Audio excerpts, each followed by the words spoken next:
கணித்துக்குரிய அல்லாஹ்வினடியார்களே, அல்லாஹ் சுப்ஹானஹு வ தஆலா குர்ஆனில் இந்த சொத்துடைய விஷயத்தை பற்றி பேசியிருக்கிறான். ஒரு மனிதனுடைய சொத்து எவ்வாறு பாதுகாக்கப்பட வேண்டும், அது எந்த முறையிலே செலவழிக்கப்பட வேண்டும், அந்த சொத்துடைய பின்னால் வரக்கூடியவர்கள் யார் வாரிசாக வருவார்கள், அந்த சொத்துக்கு சொந்தக்காரர்கள் யார் என்பதையெல்லாம் அல்லாஹு தஆலா குர்ஆனில் நேரடியாக இதை பேசியிருக்கிறான். ஹதீதுகளில் ஸல்லல்லாஹு அலைஹி வஸல்லம் எவ்வளோ விடயங்களை எங்களுக்கு சொல்லி காட்டினாலும் வராசத்துடைய விடயத்தில், சொத்து பங்கீடுடைய விஷயத்தில் அல்லாஹு தஆலா நேரடியாக குர்ஆனில் தெளிவாக பேசியிருப்பது என்பது மிகவும் ஆச்சரியமாக இருக்கிறது. எனவேதான் குர்ஆனுடைய ஒரு ஆயத்து இருக்கிறது. அல்லாஹு தஆலா இந்த ஆயத்தை ஹாஃபில்கள் பாடமாக்குவதற்கு கூட சில நேரங்களில் சிரமப்படுவார்கள். அப்படியான ஒரு ஆயத்து தான் 2 ஆயத்துக்கள் இருக்கிறது. யூசிக்குமுல்லாஹு ஃபி அவுலாதிக்கும் என்று சொல்லக்கூடிய சூரத்து நிசாவுடைய 11வது 12வது 2 வசனங்கள். அல்லாஹு தஆலா இந்த வசனங்களில் ஒரு மனிதர் எவ்வாறு சொத்து பங்கீடு செய்ய வேண்டும், ஒருவருடைய மௌத்துக்கு பின்னால் அதற்கு வரக்கூடிய வாரிசுடைய உடைமைகள் அவர்கள் யார் யார் என்பதையெல்லாம் குர்ஆனில் அல்லாஹு தஆலா தெளிவாக விளங்கப்படுத்தியிருக்கிறான். ஸல்லல்லாஹு அலைஹி வஸல்லம் அவர்கள் இந்த சொத்துடைய விடயத்திலும் அழகான முறையிலே சொல்லியிருக்கிறார்கள். ஆனால் கண்ணியத்துக்குரியவர்களே, இந்த சொத்தை பொறுத்த மட்டில் இந்த பயானை கேட்கும் பொழுது நீங்கள் ரொம்ப கவனமாக கேட்க வேண்டும் என்பதாக படித்துக் கொள்கிறேன். ஏனென்று சொன்னால் இதனுடைய சில முறைகள் பயான் தெளிவாக விளங்காமல் இருக்கும். ஆனால் நாங்கள் கண்ணால காதால கேட்பதை விட சொல்வார்கள் உள்ளத்தால கேட்க வேண்டும், தெளிவாக விளங்க வேண்டும் என்ற நோக்கத்தோடு கேட்க வேண்டும். ஏனென்று சொன்னால் சமீப காலங்களில் ஏராளமான மோசடிகள் இந்த சொத்துடைய விடயத்திலே நடக்குகின்றன. சொத்தை பொறுத்த மட்டில் யாரோ எடுத்துக்கொள்கிறார்கள், யாருக்கோ போக வேண்டிய சொத்து இருக்கிறது, யாரோ அபகரித்துக் கொள்கிறார்கள். சொத்தை அநீதமாக அநியாயம் செய்யக்கூடிய எத்தனையோ மக்களை நாங்கள் பார்க்கிறோம். சமீப காலங்களில் மட்டுமல்ல, இது காலகாலமாக பேசப்பட வேண்டிய மிக முக்கியமான ஒரு கருப்பொருள் என்பதை மறந்துவிடக்கூடாது. அதனால தான் இஸ்லாத்துடைய முறைமையில் இந்த சொத்து பங்கீட்டை பற்றி சொன்ன மார்க்கத்திலேயே ஆகவும் சிறந்த மார்க்கமாக குர்ஆனும் ஹதீஸும் இருக்கிறது, இஸ்லாம் இருக்கிறது என்பதை மறந்துவிடக்கூடாது. இதனால தான் அல்லாஹு தஆலா ஏன் இந்த ஆயத்தை இவ்வாறு இறக்கினான் என்பதை உலமாக்கள் கிதாபுகளில் எழுதியிருக்கிறார்கள். முதலாவது ஒரு காரணம், 3 விதமான காரணங்களுக்காக வேண்டி இந்த ஆயத்து இறங்கப்பட்டது. இதனுடைய சபபுன் நுசூல், இந்த ஆயத்து இறங்கியதற்குரிய காரணங்களை உலமாக்கள் குறிப்பிட்டிருக்கிறார்கள். அதில் ஒன்றுதான் சஅத் இப்னு ரபியா ரலியல்லாஹு அன்ஹுடைய மனைவி. அவர் சஅதின் மூலமாக, அவர் உஹது போரிலே கொல்லப்பட்டவர். அவருடைய சஅதின் மூலமாக தனக்கு பிறந்த 2 பெண் பிள்ளைகள் இருக்கிறார்கள். அந்த பெண் பிள்ளைகளுக்கு சேர வேண்டிய அந்த சொத்தை அவருடைய குடும்பத்தார்கள், அவருடைய சகோதரர்கள் எடுத்துக்கொண்டார்கள் என்று ஸல்லல்லாஹு அலைஹி வஸல்லம் அவர்களிடத்திலே வந்து முறையிட்டார்கள். ஸல்லல்லாஹு அலைஹி வஸல்லம் சொன்னார்கள், இது சம்பந்தமான அறிவு கிடையாது, அல்லாஹ்வின் பக்கம் முடிவு வரும் வரைக்கும் நீங்கள் பொறுத்திருங்கள் என்பதாக ஸல்லல்லாஹு அலைஹி வஸல்லம் அவர்கள் சொல்லி அனுப்பினார்கள். சாதர் அலி அல்லாஹுடைய மனைவியுடைய விடயத்திலே அல்லாஹு தாலா இந்த ஆயத்தை அல்லாஹு தாலா இருக்கிறான். உங்கள் மக்களில் ஒரு ஆணுக்கு 2 பெண்கள் கிடைக்கும், ஒரு ஆணுக்கு 2 பெண்களுக்கு கிடைக்கும் பங்கு போன்று கிடைக்கும் என்று அல்லாஹு தாலா இந்த ஆயத்திலே நீண்ட விடயத்தை அல்லாஹ் சொல்லி காட்டுகிறான்.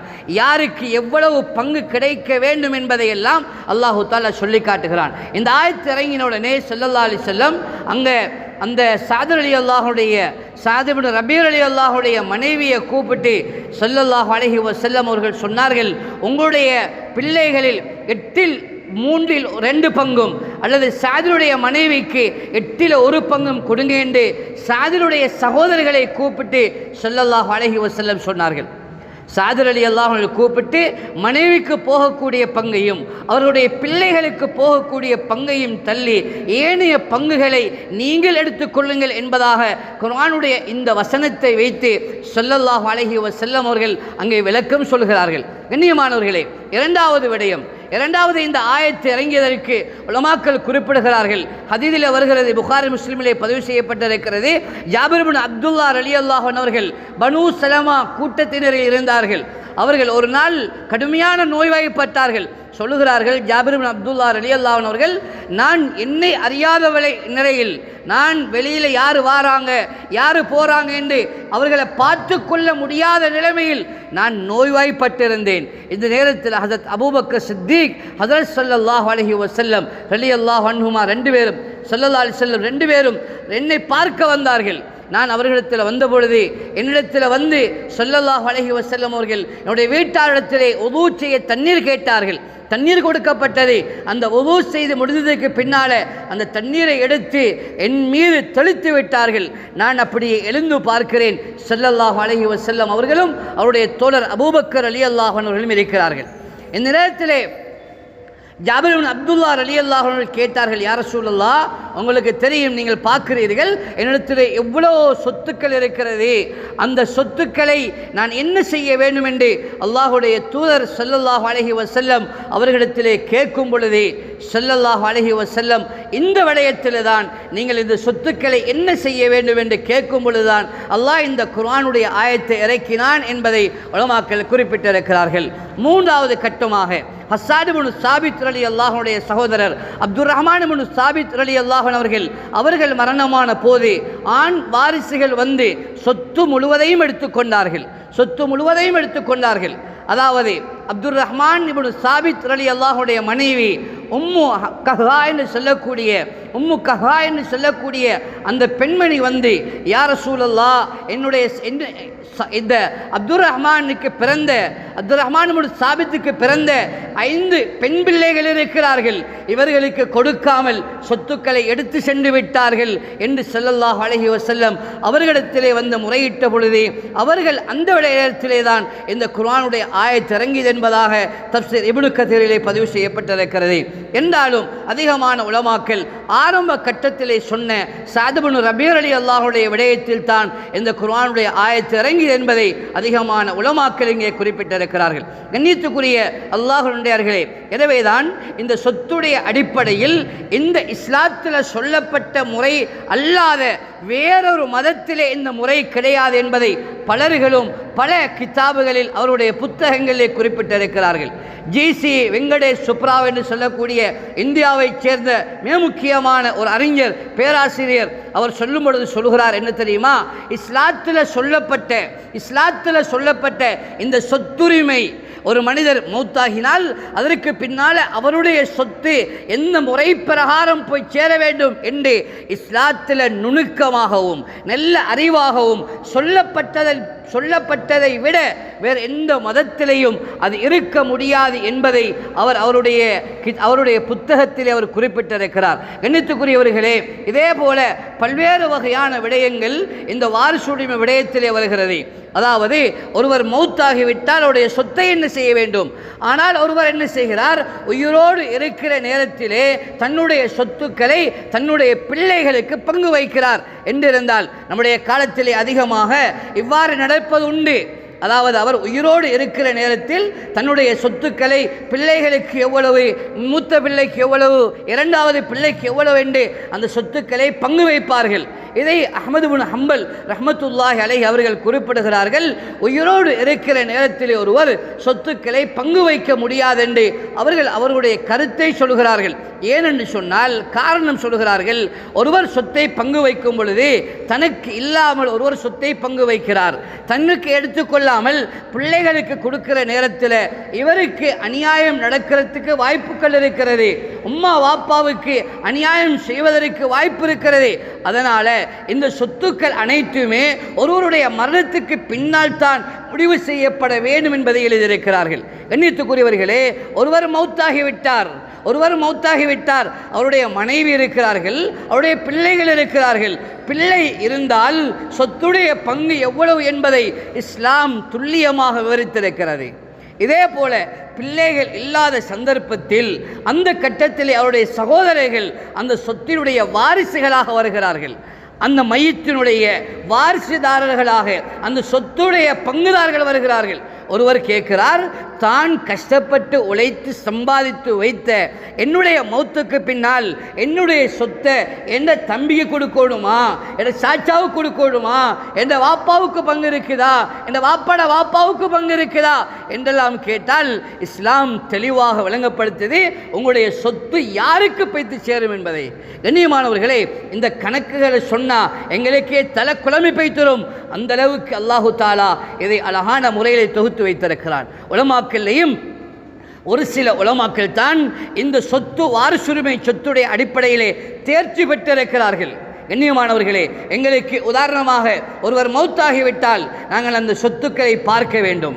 ஆனால் இன்றைக்கு என்ன செய்வார்கள், ஒருவர் மௌத்தாகிவிட்டால் என்ன செய்வார்கள் சொன்னால் இவருடைய பெயரால் இவருடைய சொத்திலிருந்து யாசின் கிதாபுகளை எடுத்து கொடுப்பார்கள், குர்ஆனை எடுத்து கொடுப்பார்கள், ஒரு மதரசாவுக்கு சாப்பாடு போடுவார்கள், 7 கத்தம் 40 கத்தம் இந்த கத்தமெல்லாம் ஓதி முடிப்பார்கள். உங்களோட ஊர்கள் எப்படியோ தெரியா, சில இடங்களில் வாப்பாட சொத்தை வச்சு ஒன்றுமே செய்ய இயலாது, வாப்பாட சொத்திலிருந்து ஒன்றுமே செய்ய இயலாது. உலமாக்கள் குறிப்பிடுகிறார்கள், இந்த அளவுக்கு அழகாக சொல்லப்படுதுண்டா, ஒருவருடைய சொத்து அவர் மௌத்தாகிட்டாரே, இப்போ இவருடைய கஃன் துணி, இவருடைய கபரு வெட்டுறது, இவருடைய அண்டே அவருக்கு தேவையான அந்த ஜனாசாவுக்கு என்னென்னவெல்லாம் தேவையாக இருக்குமோ அதற்கு மாத்திரம்தான் அந்த சொத்துக்கள் இருந்து பயன்படுத்தலாமே தவிர அது அல்லாத வேற ஒன்றின் மூலமாக வேற ஒன்றுக்கு வேற ஒருவருடைய தேவைக்கு பயன்படுத்த முடியாது. கண்ணியமானவர்களே, ஏன் அது வராதத்துடைய சொத்தாக இருக்கிறது.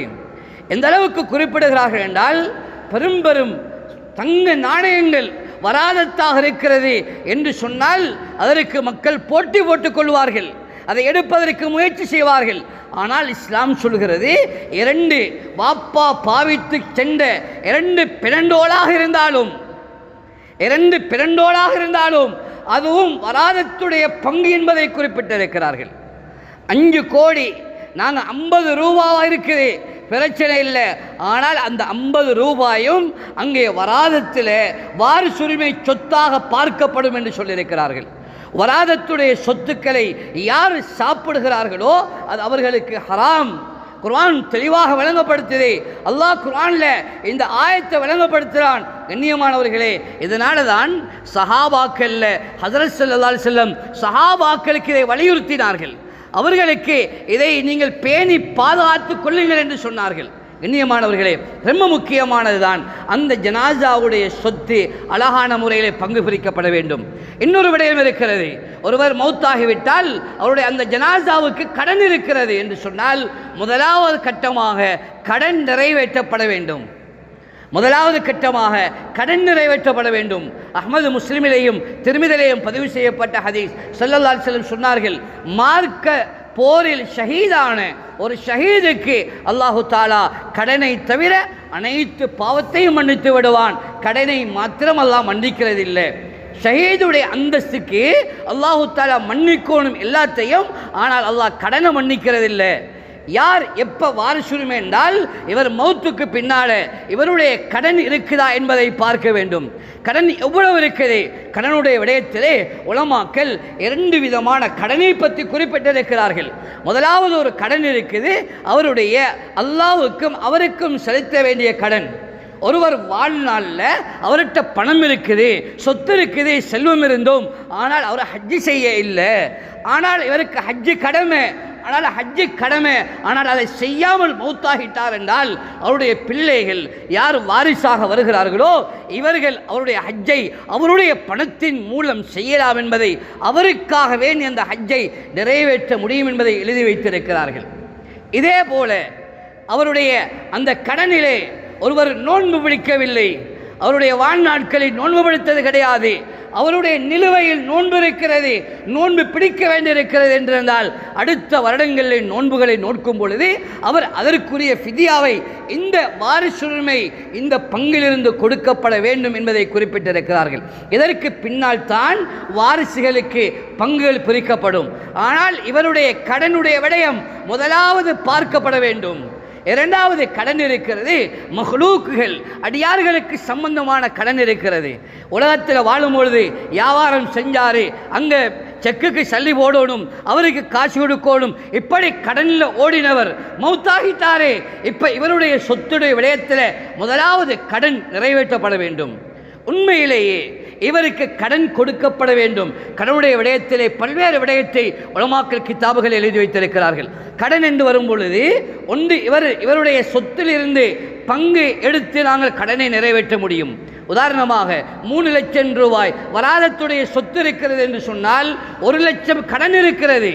1 லட்சம் கடன் இருக்கிறது என்று சொன்னால் கடன் 1 லட்சம் போக 2 லட்சம் வாரிசு சொத்தாக மாற்றப்படும். அங்கே வாரிசுரிமை சொத்தாக ஆக்கப்படும் என்பதை குறிப்பிட்டிருக்கிறார்கள். உண்மையிலே ஒருவர் மௌத்தா போய்த்தாரே, ஆனால் இவருக்கு வாரிசுரிமை பெறுவதற்குரிய அந்த வாரிசுக்காரர்கள் இருக்கிறார்கள், ஆனால் சொத்து கிடையாது என்று வரும் பொழுது இந்த வாரிசுரிமை சொத்துக்கு யாரெல்லாம் தகுதியாக இருக்கிறார்களோ இவர்கள் தான் அந்த கடனுக்கு பொறுப்பு என்பதை உலமாக்கள் கிதாபுகளிலே குறிப்பிட்டிருக்கிறார்கள். வாரிசுரிமை ஒருவர் சொத்தை எடுக்கிறது மாத்திரமல்ல, வாரிசுரிமை கிடைக்கிறது. எனக்கு இவர் மூத்தாயிட்டாருண்டா எவ்வளவு சொத்து கிடைக்கும், வாப்பா மூத்தா போனா எங்களுக்கு எவ்வளவு சொத்து கிடைக்கும் என்று சந்தோஷத்தை விடவும் கண்ணியமானவர்களே அது ஒரு பக்கம் இருக்கிறது. ஆனால் கடனுடையவராக வாப்பா மூத்தாகிட்டாருண்டா அந்த வாப்பாவுடைய விடயத்தில் அவருடைய கடன் பிள்ளைகளுக்கு சேரும். பிள்ளைகளிடத்தில் யாரிடத்திலையும் பணம் இல்லை, அவர்களும் சொத்து செல்வங்கள் இல்லாதவர்களாக இருக்கிறார்கள் என்றால் ஊரில் உள்ள செல்வம் படைத்தவர்களை நாடி அந்த கடனை நிறைவேற்ற வேண்டும் என்பதை உலமாக்கள் குறிப்பிட்டிருக்கிறார்கள். எனவேதான் கண்ணியமானவர்களே, அல்லது அந்த கடனை யார் கடன் கொடுக்கப்பட வேண்டியவர்களாக இருக்கிறார்களோ அவர்கள் அந்த கடனை மன்னித்து விட வேண்டும் என்பதை கடனுடைய விடயத்திலே குறிப்பிட்டிருக்கிறார்கள்.